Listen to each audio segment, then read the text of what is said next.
At any stage, did you falter in your belief?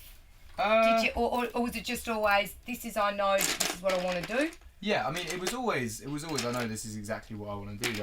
There were often points where I wondered if it was going to work, but I think that happens in any profession. And I just think, like, the day that you give up is the day that 10 years later you go, what if? So I never let that kind of happen and let there ever be a what if. It was just keep going until it works, and eventually it did. I mean, it didn't take, in the grand scheme of things, it didn't take a massive amount of time. It took 4 hard years, but I'm 21 now, so I'm still quite young and enjoying the success. So young. So at what point, maybe, I don't know if you can think of what specific gig that you were performing at when you actually thought, Christ, I've made it. I'll tell you the two opposite ends of the spectrum, and it was only about 9 months apart. So one gig where I thought this isn't going well was I went to Swindon, and I was getting paid £50 for the gig, and the train ticket cost £80. But it was cool. So I got down there, sound checked, kind of waited around for a bit. It was in like this bar that was kind of off the beaten track, and I was playing at 9 o'clock. It got to about 8:30. The bar was empty. I was like, okay, people should turn up soon.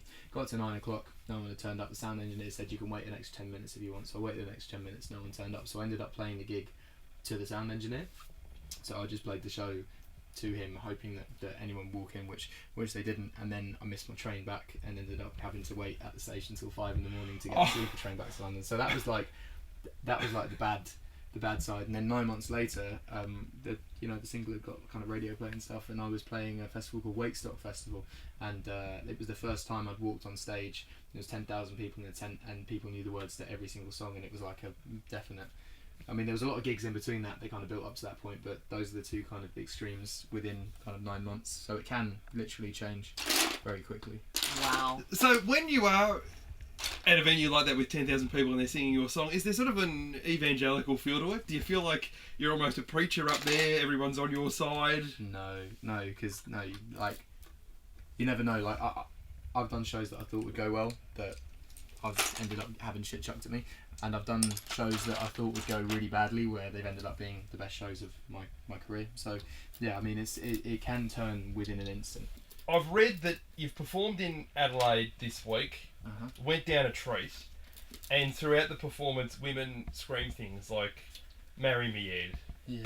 Yeah, I don't know, I found it a bit surprising to begin with as well, because my fan base for around 2 years was just 50-year-old dudes just hanging out, and then within the space of about 6 months it went from like 50-year-old dudes at gigs, all old people just kind of crossed like this, to actually young fans enjoying it and screaming and singing the words and coming and saying that certain songs that change aspects of their life and stuff, and it just feels a bit more real to me now, and a bit more fun, because people actually genuinely love it. So yeah, I'm extremely happy about it. Something that I find fascinating is that, you know, for months people said that you looked like Ron Weasley. Yeah. And then I think that you put together the best gag in music I've ever seen. You use him for your video clip. Yeah, that was always my plan. Yeah? Yeah, that was always my plan. People for years have said, since school days, have said that I look like him, and I thought, right, what I'm going to do is just make a music video where people think that he's actually me, because I thought that would be a lot funnier, and people actually started to think that he was actually me, so it worked out well. I've heard radio DJs over here be like, oh yeah, no, Rupert Grint's got this new single, he's changed his name. Oh, wow. So. Now, Ed, I read somewhere that you wanted to end your Australian tour, or your Australian visit, with getting a koala tattoo. Yeah, I'm getting that after this actually. We're going out and getting that on my elbow, which is fun. Like a big koala or a little koala? Probably quite a big one, probably. Okay, all right. Okay, so that's about 50-cent piece, he sort of said, about that size. Do you know what koala you want? No. So they're gonna pitch it to you, like just a koala or a koala on a tree, or? Probably koala on a tree. I like having colours, so yeah, koala on a tree.